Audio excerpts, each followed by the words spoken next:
Algebra is a foundational tool in mathematics, and it doesn't have to be intimidating. In this video, we'll go over essential steps to solve equations that you can apply in a variety of mathematical situations.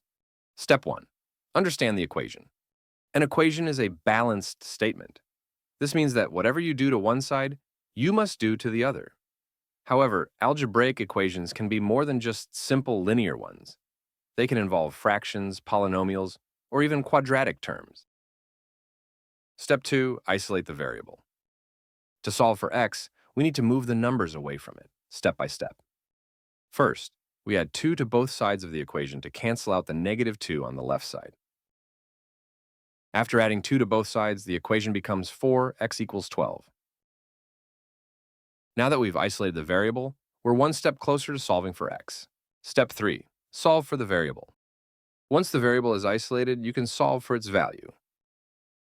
To isolate x, we divide both sides of the equation by 4.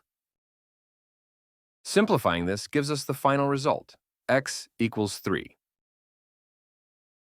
By isolating the variable and solving step by step, you now have a clear path to solving equations like this one. Remember, each problem follows a similar process. Just isolate the variable and simplify. Keep practicing and you'll continue to improve your skills. If you found this helpful, don't forget to like, subscribe, and click the bell icon for more tutorials. Thanks for watching and see you next time.